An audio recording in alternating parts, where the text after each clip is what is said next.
En el nombre del Padre, del Hijo, del Espíritu Santo. Amén. Padre nuestro que estás en el cielo, santificado sea tu nombre. Venga a nosotros tu reino. Hágase, Señor, tu voluntad en la tierra como en el cielo. Danos hoy nuestro pan de cada día. Perdona nuestras ofensas, así como nosotros también perdonamos a los que nos ofenden. No nos dejes caer en la tentación y líbranos de todo mal. Amén. Iniciamos pues esta clase en el nombre del Padre, del Hijo y del Espíritu Santo. Amén. Bien, hoy día, hermanos, nos toca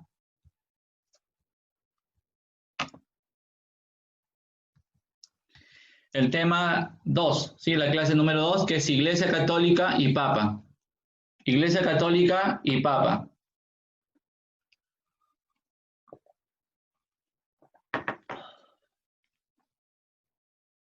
Muy bien.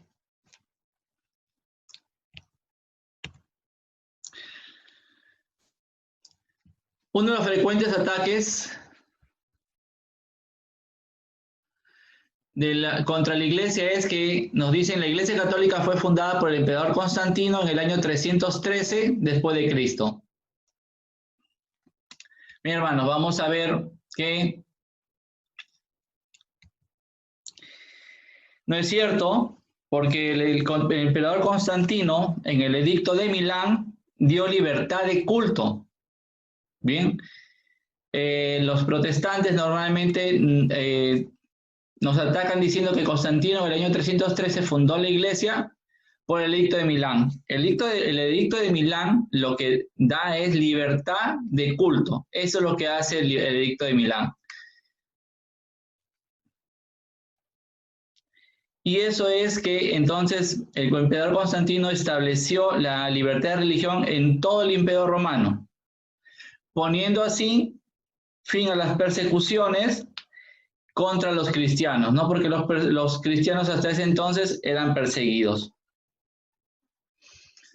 ¿Sí? Entonces, mediante el edicto de Milán se da libertad de culto y se pone fin a las persecuciones contra los cristianos.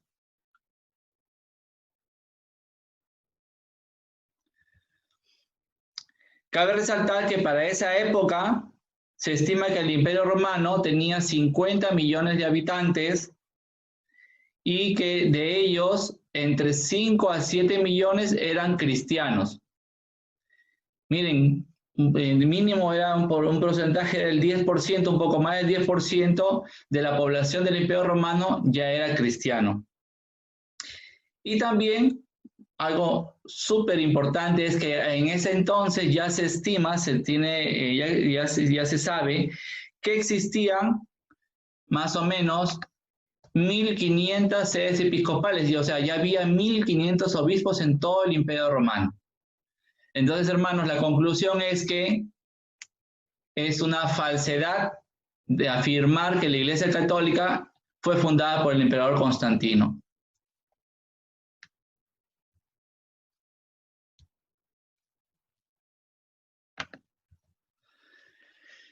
¿Qué quiere decir la palabra católica? Muy bien. La palabra católica significa universal y viene de la misión dada por Cristo a su iglesia, ¿sí? Vamos a buscar para esto la cita Marcos 16:15. Marcos capítulo 16, versículo 15.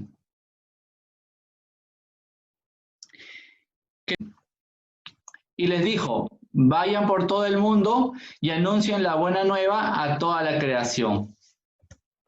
Entonces, vayan por todo el mundo. Eso es lo que vamos a destacar de Marcos.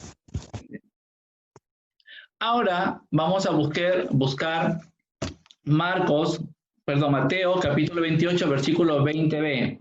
Mateo 28, 20b.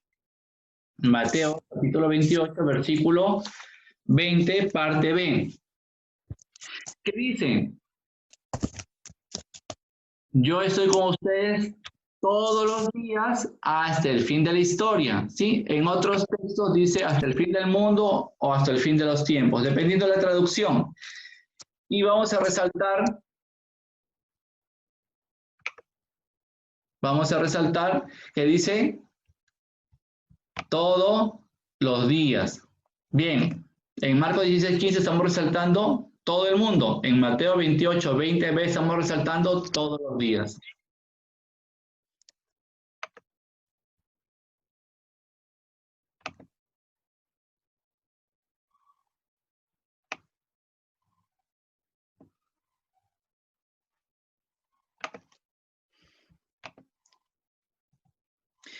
Y ahora vamos a leer Mateo capítulo 28, versículo 20, la parte A.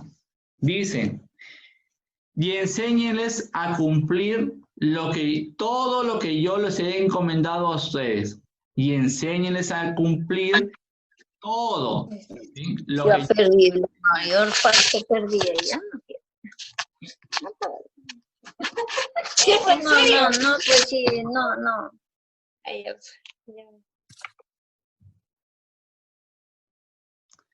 Bien, entonces, recapitulemos. En Marcos 16:15 nos dice a todo el mundo, en Mateo 28:20, parte B, todos los días, y en Mateo 28:20a nos dice todo lo encomendado.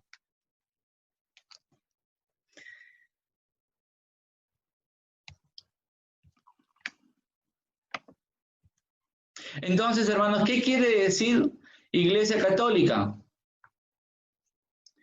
Que la iglesia que fundó Jesucristo es una sola, destinada a llevar todo el evangelio a todas las criaturas a lo largo de la historia, enseñando todo el evangelio, ¿sí? Repito, ¿qué quiere decir entonces Iglesia Católica? Que la iglesia que fundó Jesucristo es una sola, destinada a llevar el evangelio a todo el mundo, a todas las criaturas a lo largo de la historia, enseñando todo el evangelio. Bien, ¿quién usó por primera vez la expresión Iglesia Católica? ¿No? Porque en la Biblia la palabra católica no está, ¿sí? Sino que viene, como hemos dicho, de la misión que recibe de Jesucristo, la misión que recibe, que es una misión que vayan a todo el mundo. Bueno, entonces, ¿quién usó por primera vez la expresión Iglesia Católica? Fue San Ignacio de Antioquía.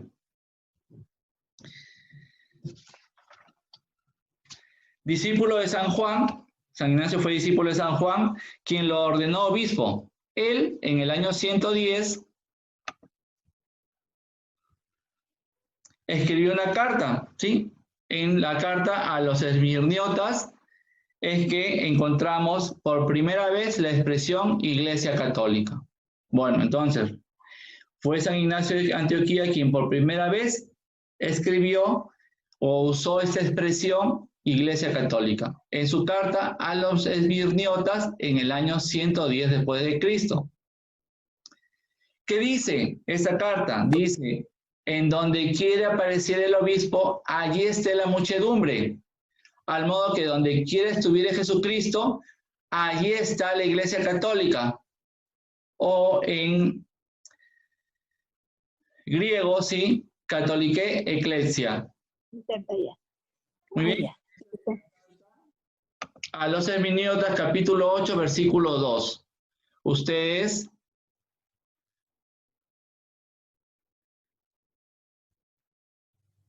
pueden verificar, si ustedes acceden a través de internet, buscan por Google, carta a los Esmirniotas y les va a salir todo el documento y ahí van a encontrar lo que les digo. Entonces, desde el año 110, la primera persona que utiliza esta expresión es Iglesia Católica. Entonces, ¿y por qué la necesidad de un nombre? Porque desde el principio de la historia de la Iglesia ha habido gente que se ha salido de la Iglesia, ¿sí?, a formar sectas y a tratar de destruir la Iglesia. Entonces ya ahí adquiere un nombre por la misión que tiene la Iglesia, que es universal. Su misión es universal.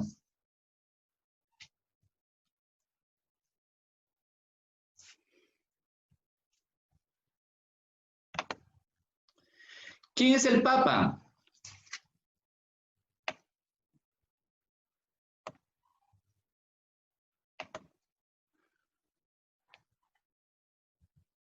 Es el sucesor de San Pedro y por lo tanto jefe de la Iglesia Católica fundada por Cristo.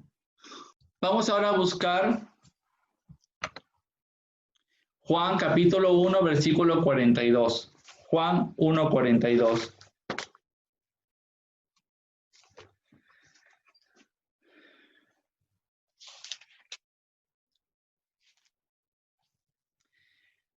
Juan 1, 42 dice, y se lo presentó a Jesús.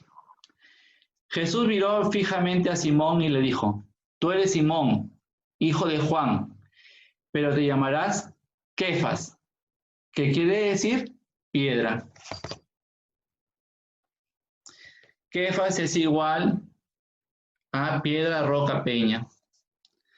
Muy bien, entonces en el hebreo y el arameo, en el arameo en realidad no hay, las palabras no tienen género ni masculino ni femenino, ¿sí? Es lo mismo. O sea, es como si dijéramos en esos momentos Pedro, ¿sí? A un hombre, en el caso de la mujer también tendríamos que decirle Pedro, es lo mismo, ¿sí? En nuestro idioma español, en el castellano, sí hay, las palabras tienen género o femenino o masculino, ¿sí? En el arameo no, es todo, entonces es lo mismo, kefas.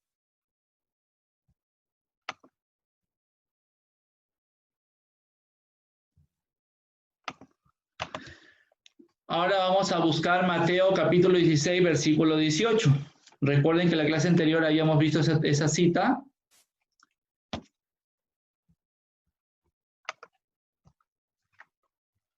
Mateo 16, 18.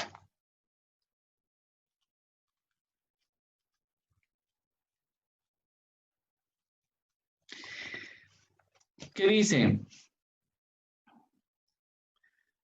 Y ahora yo te digo, tú eres Pedro, o sea, piedra, ¿sí? Y sobre esta piedra edificaré mi iglesia. Los poderes de la muerte jamás la podrán vencer. Como ven ya en la presentación, estoy incidiendo que Pedro es la piedra base de la iglesia, sobre Pedro, ¿sí?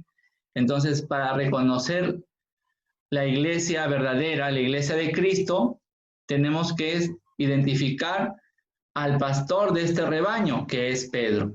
Cristo tiene su iglesia, tiene su rebaño, su propio rebaño, y el pastor de este rebaño es Pedro.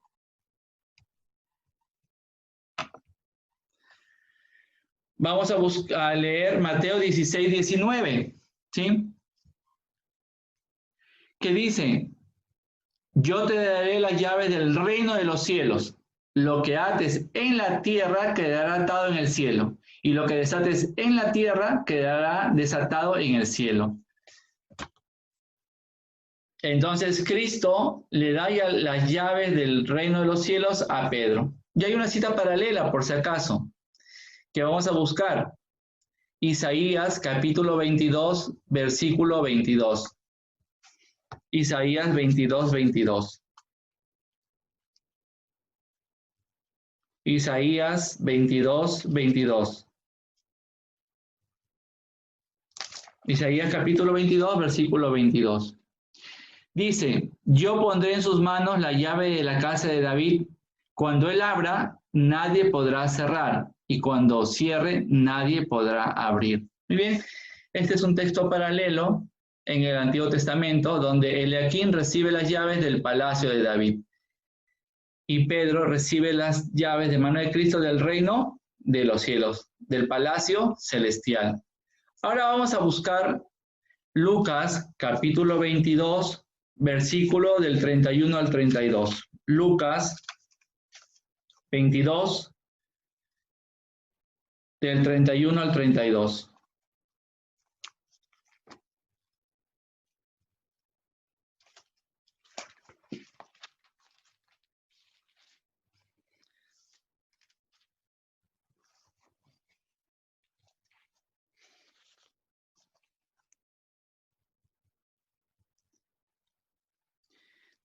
Dice, Simón, Simón, mira que Satanás ha pedido permiso para sacudirlos a ustedes como el trigo que se limpia.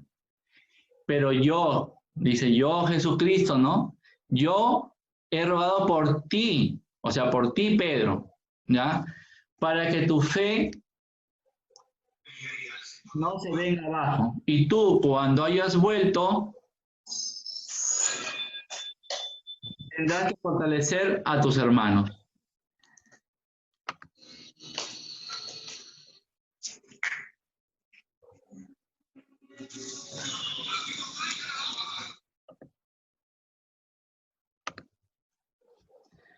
Repito, voy a volver a leer Lucas capítulo 22, versículo del 31 al 32. Simón, Simón, mira que Satanás ha pedido permiso para sacudirlos a ustedes como trigo que se limpia. Pero yo he rogado por ti para que tu fe no se venga abajo. Y tú, cuando hayas vuelto, tendrás que fortalecer a tus hermanos. Entonces, hermanos, Jesús ruega por Pedro. Miren esta cita, si ustedes ven el contexto de esa cita, nuestro Señor está con los 12 apóstoles. Y le dice, se dirige a Pedro y le dice que Él ha rogado por Pedro, delante de todos, para que su fe no se venga abajo. Y que cuando Él regrese, Pedro tiene que fortalecer a sus hermanos. Entonces, ahí vemos la infalibilidad de Pedro y de los papas. Infalibilidad, hermanos, quiere decir que en cuestiones de fe no tienen error, ¿sí? No hay error. No quiere decir que sean impecables, no confundir infalibilidad con impecabilidad. Impecabilidad es que no cometer pecados. No, todos cometemos pecados. ¿Sí? No hay nadie, como hemos visto en la clase anterior, que pueda decir que está libre de pecado, hermanos. ¿Sí? Entonces, ¿el Papa puede pecar? Sí, puede pecar. Es un humano como nosotros. ¿Un obispo puede pecar? Sí. ¿Un sacerdote puede pecar? Sí. Es un humano como nosotros. Pero en cuanto a cuestiones de fe, el sucesor de Pedro y sus sucesores, que son los papas, tienen la infalibilidad. O sea, en cuestiones de fe no hay error. Ahora vamos a buscar Juan, capítulo 21, versículo 15 al 17. Juan, capítulo 21, del 15 al 17.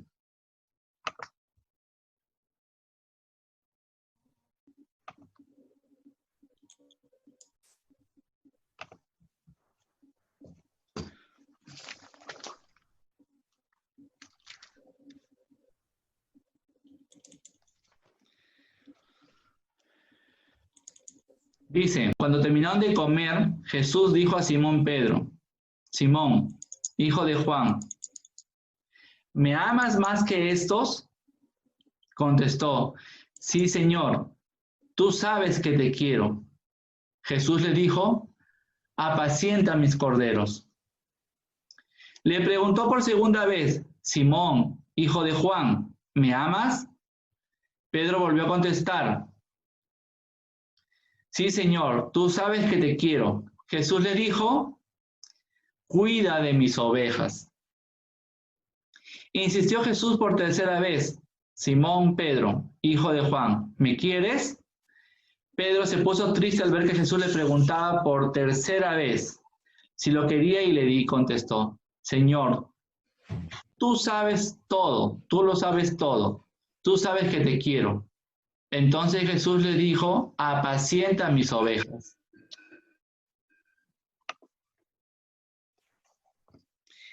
Hermanos, aquí vemos que Pedro y los papas tienen la labor de alimentar y cuidar a la iglesia. Esa es la labor que tienen dada por Cristo Pedro y los papas, de alimentar y cuidar la iglesia.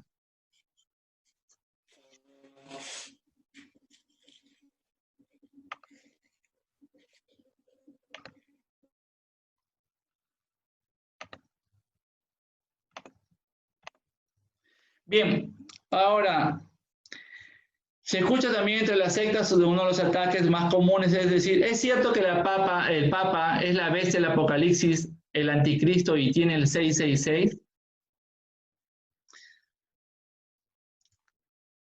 y ellos utilizan algunas citas del libro del Apocalipsis para atacarnos. Vamos a Apocalipsis capítulo 13, versículo del 1 al 8. Apocalipsis capítulo 13, versículo del 1 al 8. Dice, entonces vi una bestia que sube del mar, tiene 7 cabezas y 7 cuernos, con 10 coronas en los cuernos y en las cabezas un título que ofende a Dios. La bestia que vi se parecía a un leopardo, aunque sus patas eran como las de un oso y su boca como de un león. El dragón le entregó su poder y su trono con un imperio inmenso. Una de las cabezas parecía herida de muerte, pero su llaga mortal se le curó. Entonces toda la tierra se maravilló siguiendo a la bestia. Se postraron ante el dragón que había entregado el poderío a la bestia y se postraron también ante la bestia diciendo, ¿quién hay como es la bestia? ¿Quién puede competir con ella? Se le concedió hablar en un tono altanero que desafiaba a Dios y se le concedió ejercer su poder durante 42 meses. Abrió pues su boca para insultar a Dios, insultar su nombre y su santuario, es decir, a los que habitan en el cielo. Se le concedió hacer la guerra a los santos y vencerlos. Se le concedió autoridad sobre toda raza, pueblo, lengua y nación. Y la van a adorar todos los habitantes de la tierra, todos aquellos cuyos nombres no están inscritos desde la creación del mundo en el libro de la vida del Cordero degollado. Bien, entonces ellos dicen que la bestia es el Papa. ¿Por qué? Porque el Papa, los católicos están en todo el mundo, ellos son los que se arrodillan ante el Papa, lo veneran o lo adoran al Papa. Entonces ellos relacionan y nos atacan diciendo que nosotros adoramos al Papa, que el Papa es la bestia, y ahí está en la Biblia. También nos atacan con Apocalipsis capítulo 17, versículo 9. Apocalipsis 17, versículo 9. Que dice, a ver si ustedes lo adivinan, las 7 cabezas son 7 colinas sobre las que la mujer está sentada. Y ellos dicen que eso es Roma, ¿sí? Eso es Roma. ¿Y el Papa dónde está? En Roma, ¿sí? En Roma, Italia, ahí está el Papa. También nos sacan la cita Apocalipsis 13, 18. Apocalipsis capítulo 13, versículo 18.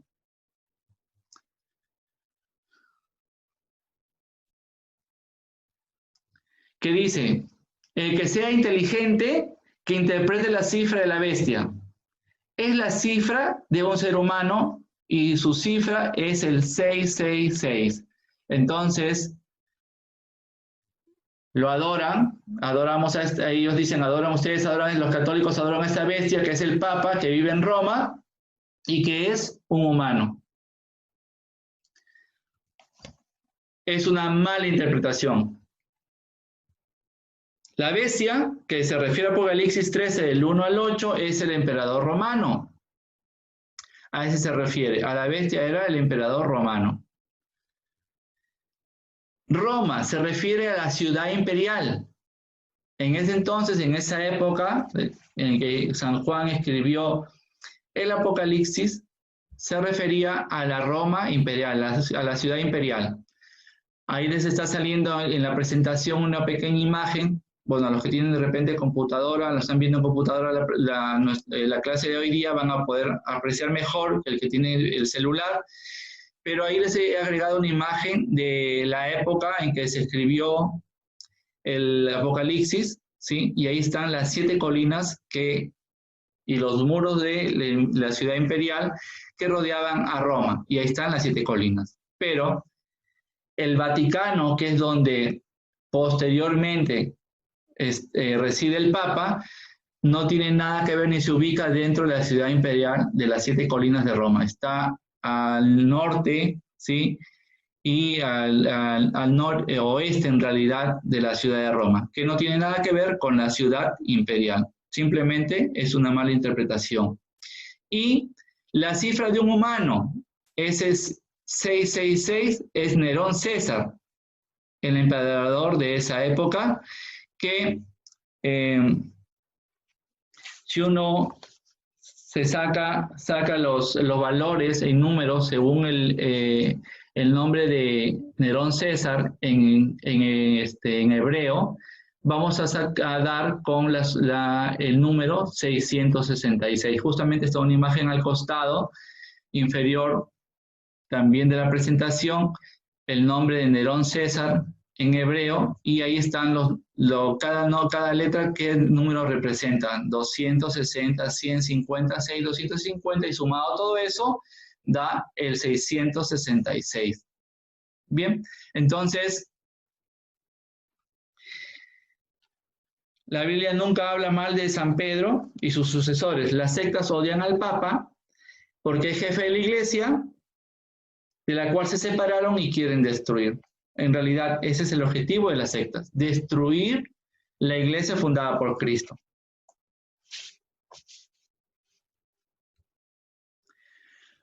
¿Por qué el Papa no vende su fabuloso tesoro y lo reparte entre los pobres?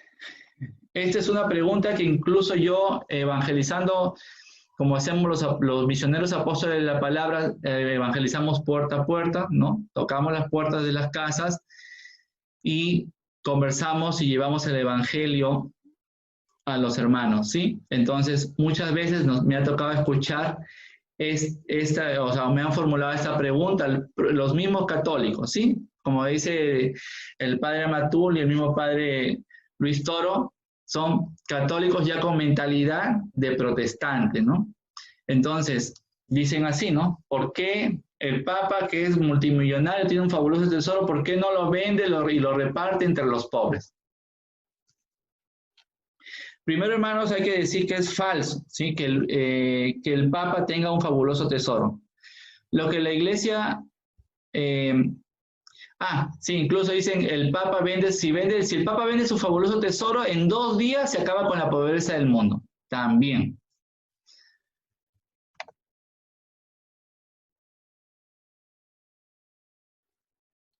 Eso es falso. Lo que tiene el Papa y la Iglesia Católica es, disculpen,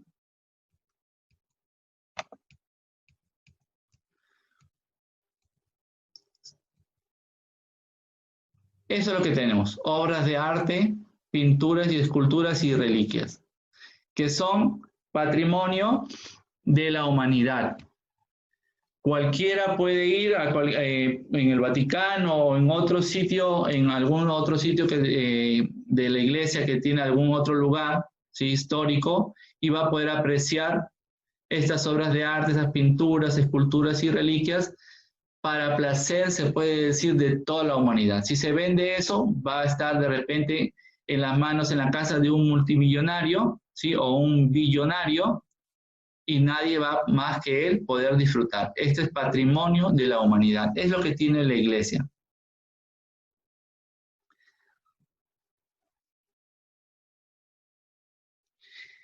Ahora, recordemos, hermanos, que más bien quienes tienen poder económico son las sectas, ¿no? Por ejemplo, los mormones, los testigos de Jehová, los evangélicos, que se enriquecen a través del diezmo, ¿sí? Ellos exigen el diezmo, que no se debe cobrar, pero ellos lo cobran, y con eso ellos se enriquecen. Por ejemplo, el pastor Cash Luna, ¿no? Él se ha construido un pequeño templo para 10,000 personas que ha costado $42 millones, según las fuentes periodísticas, ¿no? También el periodismo en Estados Unidos nos indica que los mormones reúnen anualmente $8,000 millones del diezmo. O sea, de todo el mundo recogen el diezmo y lo mandan a Estados Unidos. Entonces vamos ahora a buscar la cita, Juan capítulo 12, versículo del 3 al 6. Para que cuando te pregunten a ti, te hagan esta pregunta o te ataquen diciendo que el Papa tiene un fabuloso tesoro que lo debe vender, tú le vas a responder con esta cita, con la Biblia, hermanos. Juan capítulo 12,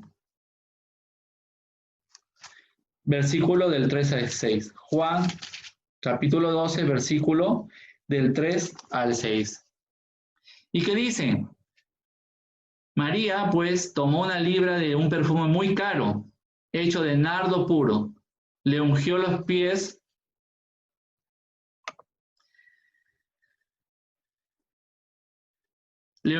a Jesús y luego lo secó con sus cabellos mientras la casa se llenaba del olor del perfume. Judas Iscariote, el discípulo que lo iba a entregar a Jesús, dijo: ese perfume se podría haber vendido en 300 denarios para ayudar a los pobres.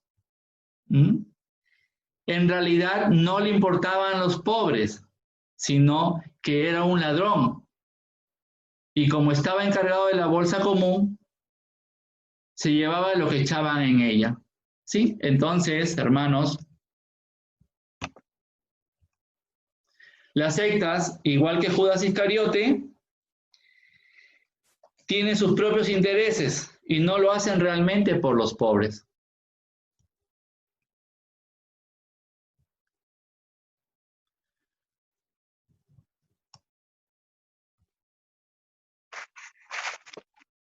¿Por qué obedecer al Papa y los obispos? Pues Dios se comunica personalmente con cada hombre.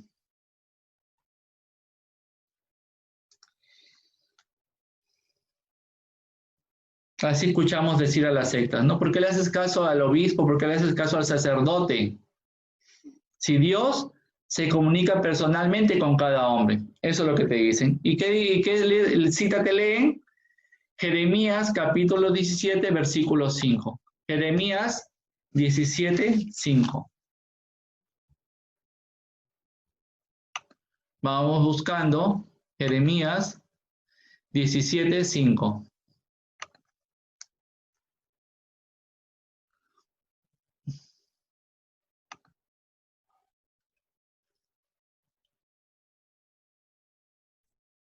Así habla Yahvé. Maldito el hombre que confía en otro hombre, que busca su apoyo en un mortal y que aparta su corazón de Yahvé. Entonces, con eso ellos te dicen, ¿por qué? Ya ves, acá le está diciendo que tú no le hagas caso a un mortal. El sacerdote es un mortal. El obispo es un mortal. No le debes hacer caso. Nosotros le hacemos caso a Dios, te dicen ellos. Dice, ¿por qué obedecer al Papa y los obispos? Pues Dios se comunica personalmente con cada hombre. Jeremías 17, 5. Así es, Jeremías 17, 5 es lo que hemos leído. Entonces, ellos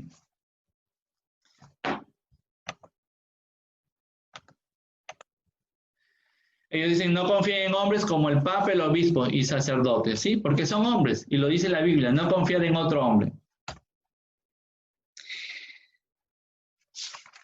Pero ¿qué pasa, hermanos? En realidad, si nos damos cuenta, ellos, los protestantes de las sectas, obedecen a los pastores y los autodenominados profetas de manera así, ciegamente, ¿sí?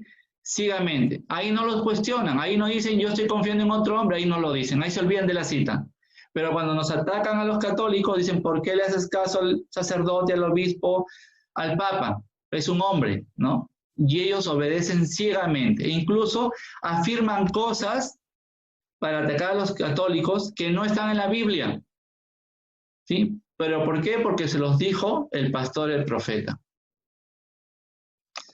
Entonces, ellos realmente son los que obedecen ciegamente a los pastores. Nosotros, ¿a quién nos obedecemos? A los sucesores de los apóstoles.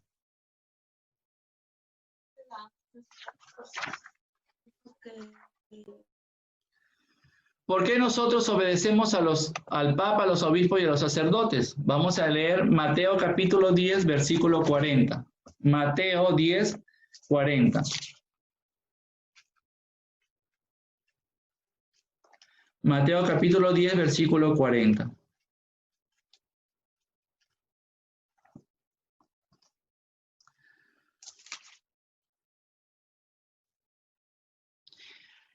El que los recibe a ustedes, a mí me recibe. Y el que me recibe a mí, recibe a aquel que me ha enviado. Eso les dice Jesucristo a los apóstoles. El que lo recibe a ustedes, a mí me recibe. Y el que me recibe a mí, recibe a aquel que me ha enviado. O sea, recibe a Dios. Entonces nosotros obedecemos y le hacemos caso al Papa, a los obispos y sacerdotes, porque ellos representan a Cristo y está en la palabra de Dios. Vamos a buscar Mateo capítulo 18, versículo 18. Mateo 18, 18.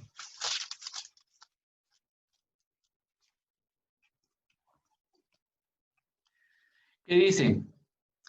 Yo les digo, todo lo que aten en la tierra lo mantendrá atado el cielo, y todo lo que desaten en la tierra lo mantendrá desatado en el cielo. ¿Sí? Entonces,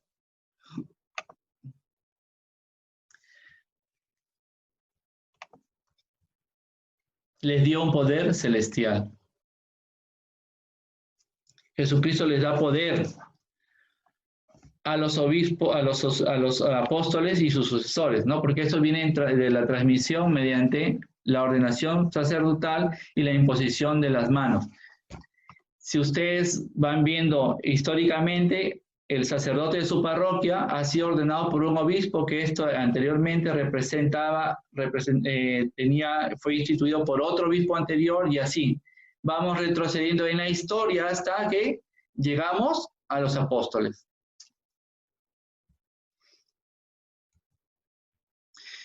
Y nosotros, hermanos, la Iglesia Católica es la única que puede demostrar históricamente que viene desde Jesucristo.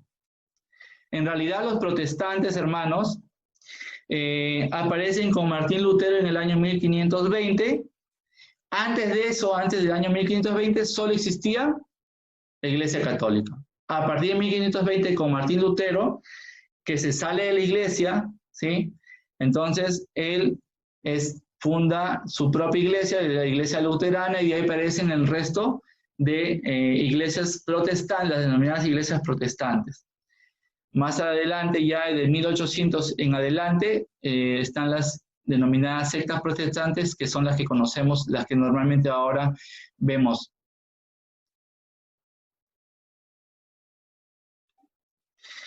Vamos a ver la lista de los papas, porque nosotros podemos demostrar con la historia. Por eso, hermanos, los testigos de Jehová normalmente prohíben a sus miembros leer cualquier otro tipo de libro que no sean de ellos. Y dicen que la historia es del demonio. Muy bien, veamos la lista. Ahí les he puesto unas imágenes. El primer papa, San Pedro, le siguió San Lino. El tercero fue San Anacleto o Cleto, el cuarto San Clemente, el quinto San Evaristo, y así. Tenemos la lista de todos los 266 papas que han pasado a través de la historia de la Iglesia. El 262 fue Pablo VI, el 263 Juan Pablo I, el 264 San Juan Pablo II, el 265 Benedicto XVI y el 266 es el actual Papa Francisco. Nosotros los católicos tenemos la relación de todos los papas, desde Pedro hasta el día de hoy. Entonces, con la historia también podemos demostrar que somos la única iglesia fundada por Cristo. ¿Qué quiere decir papa? Hermanos, papa quiere decir padre. Así de sencillo. Eso es lo que es un trato de amor, ¿sí? Que se le dice papa, padre. ¿Es cierto que existió una mujer papa? Lo de la papisa, no existió, ¿sí? Lo de la papisa Juana es un cuento nada más. Es un cuento que se originó en el siglo medio, ¿sí? Bien, pero solo es un cuento nada más. Incluso ustedes se puede ver una serie por un canal de un medio digital en internet, ¿sí? Donde ha sacado también una serie sobre la papisa, ¿no? Entonces, simplemente eso es un cuento, nada más. Bien, vamos hasta ahí ves la clase de hoy día, vamos a verla y responder las preguntas. Voy a entrar al chat.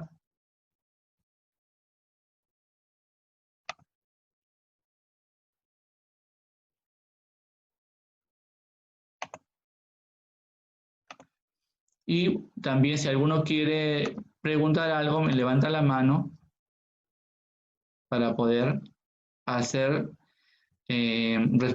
pueda hacer su pregunta y yo poder responder, ¿sí?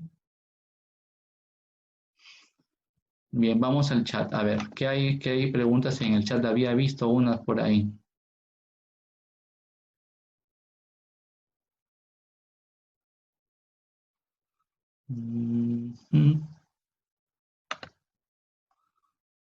A ver.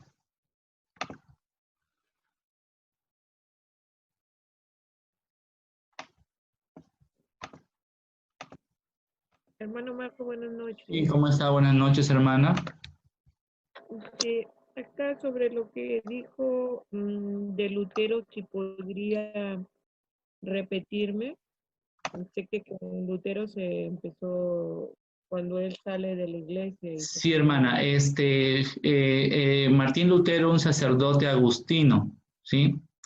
Y él se sale de la iglesia, ¿sí? Haciendo unos cuestionamientos. Son unos documentos que él saca y que supuestamente en las puertas de un templo de la iglesia, él los clava, ¿no? A partir de ahí él rompe con la iglesia. Y en realidad lo que él buscaba no era eso. Ese fue el pretexto que utilizó la Martín Lutero para salirse de la iglesia. El trasfondo y la realidad era que él estaba enamorado de una monja y había pedido al Papa que le diera permiso para casarse, pero como el Papa se negó, entonces él utiliza este pretexto para salirse de la iglesia, ¿sí? Y ya también parte de la historia nos dice que los imperios del norte de Europa lo apoyan por intereses. Le quitan todas las propiedades a la Iglesia Católica, a los sacerdotes los corren y también los matan porque hay una inquisición protestante, ¿sí? Entonces, y a partir de ahí se puede decir hay esta gran división. Entonces Martín Lutero funda su propia iglesia, ¿sí? Y él él dice que cada uno podía interpretar la Biblia mediante la lectura. Se leía la Biblia y cada uno podía interpretar. Entonces esta libre interpretación de la Biblia, que es antibíblica, ¿sí? Porque la Biblia dice que no se puede leer solo la Biblia, uno solo no puede leerla, tiene que tener a alguien que lo guíe, si no te vas a confundir. Y eso es lo que pasa, ¿no? Por ejemplo, cualquier persona que lea el Apocalipsis se va a confundir y va a creer que, por ejemplo, los fenómenos naturales son señales del fin del mundo. Y así lo vemos, ¿no? Mucha gente por ahí en la calle encontramos así, que cree que o relaciona a los catástrofes naturales, a las epidemias como estamos viviendo, como señales del fin del mundo. Entonces, ¿por qué? Porque no hay una guía.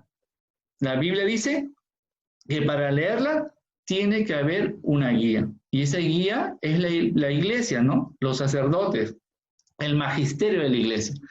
Entonces, a partir de que se sale Martín Lutero de la iglesia católica, es que aparecen las denominadas iglesias protestantes. Y aparece aparte de los luteranos, los anglicanos, el calvinismo, ¿no? Las denominadas iglesias protestantes. A ver.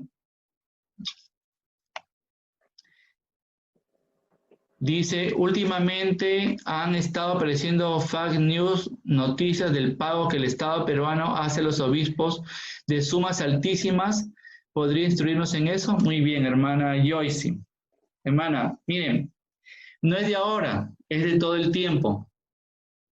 Y les explico esto porque esto me lo explicó y muy bien el padre Juan Carlos Pérez, sacerdote de la diócesis de Cajamarca, ¿sí? él me manifestaba lo siguiente, ¿no? El gobierno peruano tiene un acuerdo con el gobierno del Vaticano. Acuérdense que el Vaticano también es un país. Y este acuerdo entre naciones o entre estados, ¿sí?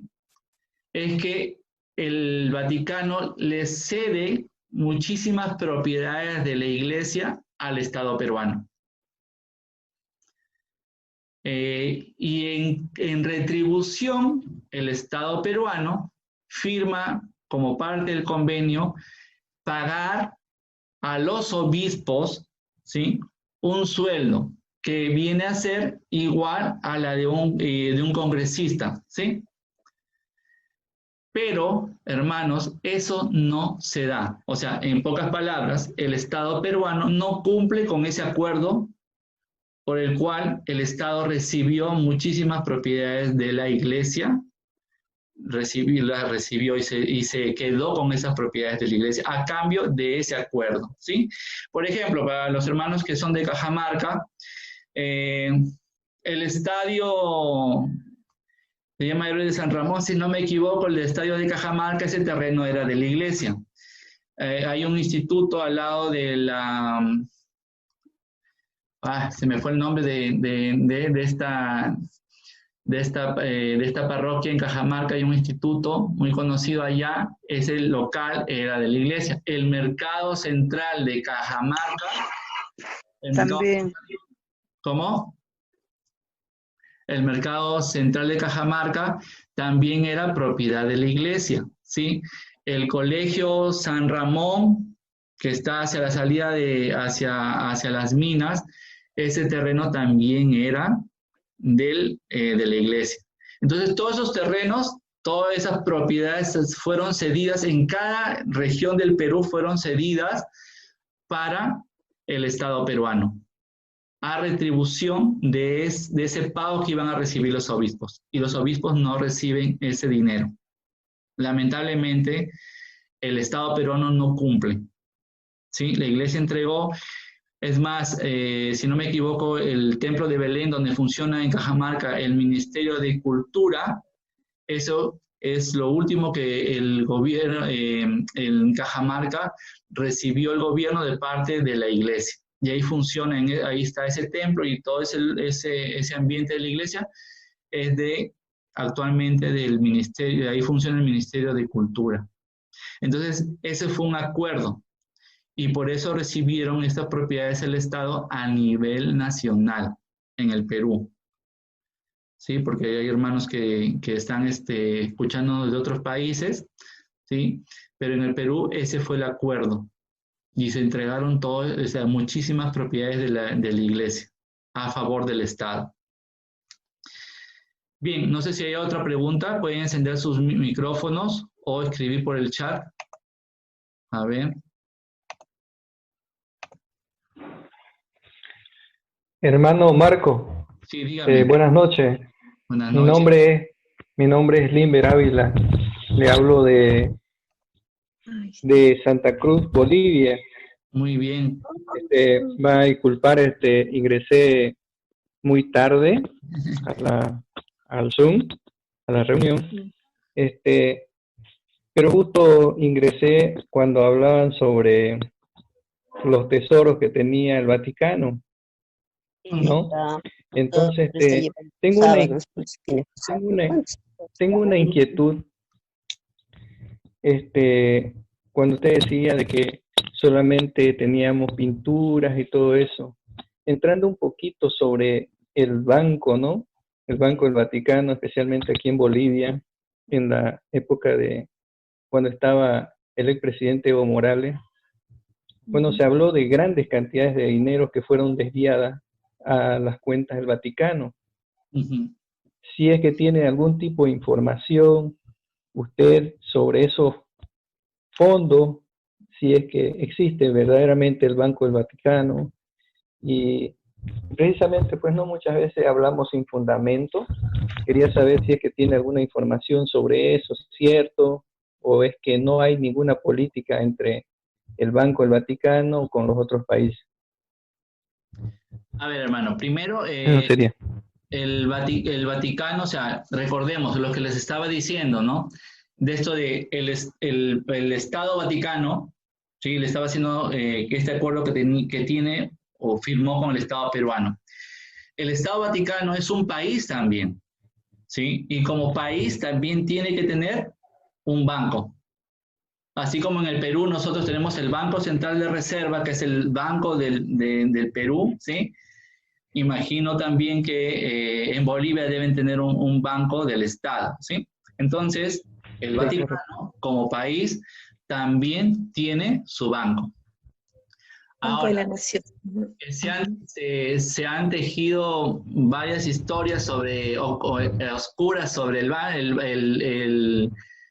del Vaticano. Sí, es cierto, se han tejido varias historias oscuras, pero, hermano, lo que yo le puedo decir es que las instituciones están manejadas por hombres y los hombres podemos caer en pecado. Y sé que ha habido por lo menos ciertas personas que ha habido una malversación de fondos del Banco del Vaticano. O sea, personas que obraron mal. Como les digo, no estamos libres de eso. Con respecto a lo de Evo, no le podría decir esas cuentas, yo no le podría confirmar. No sé si habrán llegado supuestamente ese dinero hacia allá. No lo sé. Se dice dice que la mafia tenía invertida dinero en el Banco del Vaticano, y así va a encontrar usted, si busca noticias en internet, va a encontrar muchas noticias de esto, ¿sí? Pero, como les digo, es una institución privada del Estado Vaticano, y que puede haber cosas mal hechas, puede haber como cualquier institución humana, ¿sí? Pero eso no tiene que ver con el tema de la fe, ¿sí? Y de la religión. No podemos mezclar esas cosas. Es como Estado, el Estado Vaticano tiene su banco, ¿sí? Y cualquier empresario, así como a veces nosotros en Perú nos quejamos de que, por ejemplo, aquí la gran mayoría de multimillonarios peruanos o los empresarios, los más grandes empresarios del Perú, no tienen su plata acá, sino lo tienen en paraísos fiscales bien protegidos, ¿no? Entonces, por cualquier cosa que pase aquí, ¿no? Entonces, y pasas, normalmente los multimillonarios protegen su dinero en otros países, en paraísos fiscales que le llaman. Pero eso, hermano, lo que yo le podría decir, a lo poco que sé, le puedo explicar. Bien, no sé si hay otra pregunta. Yo. Hermano Marco, ¿qué es la iglesia ortodoxa? Bien, la iglesia ortodoxa, hay varias iglesias ortodoxas, no es solo una. Hay una iglesia ortodoxa que es reconocida por la Iglesia Católica como parte de la iglesia, ¿sí? Entonces, cuando ustedes ven, por ejemplo, una transmisión del Vaticano, ustedes van a ver a unos sacerdotes con unos, ¿no? como capas, ¿no? Que tienen como un tocado aquí, en la parte de la cabeza, y ellos son los cristianos ortodoxos que son aceptados por la iglesia, ¿sí? Que están en concordancia con la iglesia. Recordemos que nosotros, la Iglesia Católica, su nombre es universal y está abierta a recibir a todos. Todo el que quiera pertenecer a la iglesia puede hacerlo, ¿sí? Entonces, eso se llama ecumenismo. La apertura que la iglesia tiene a recibir a todos, porque la iglesia es para todos. Ese es el fin. Entonces, ¿qué se hace? Perfecto. Te sientas conmigo, ¿no? Yo soy iglesia católica, tú eres iglesia ortodoxa X, conversamos, estudiamos los dogmas de fe y nos ponemos de acuerdo, mira, esto es así y perteneces a la iglesia. Perfecto. Ahora, el que está en contra de la iglesia y el que ataca a la iglesia, que son muchas sectas, no muchísimas sectas, con esas se hace lo que nosotros conocemos como apologética. Nos defendemos nuestra fe, ¿sí? nosotros tenemos que saber defendernos. Entonces la iglesia ortodoxa, hay una iglesia ortodoxa que es parte de la iglesia católica, reconocida como parte de la iglesia católica, de la iglesia universal. ¿Algún hermano, otra pregunta?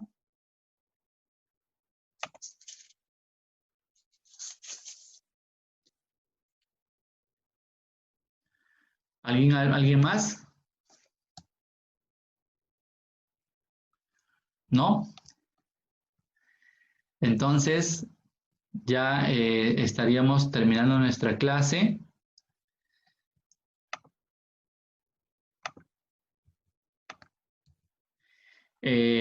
La próxima clase nos tocaría el bautismo. Yo les voy a pasar también los enlaces, la invitación para el día y la hora. Como les repito, estamos tratando de que sea 8 de la noche, hora de Perú, y el día estamos bien. Quiero hacerlo en realidad lunes y viernes, por lo menos, centrarnos en esos días, ¿sí? Va a ser el bautismo la próxima clase y yo les voy a estar enviando la invitación para que ustedes puedan participar. ¿Sí? Entonces, vamos a terminar esta clase de hoy día dirigiéndole una rosita a nuestra Madre María. En el nombre del Padre, del Hijo, del Espíritu Santo. Dios te salve María, llena eres de gracia, el Señor es contigo. Bendita tú eres entre todas las mujeres y bendito es el fruto de tu vientre Jesús. Santa María, Madre de Dios, ruega por nosotros los pecadores, ahora y en la hora de nuestra muerte. Amén. Mis hermanos, que el Señor los bendiga y hasta la siguiente clase. Cuando reciban la invitación, pueden invitar más hermanos. Buenas noches.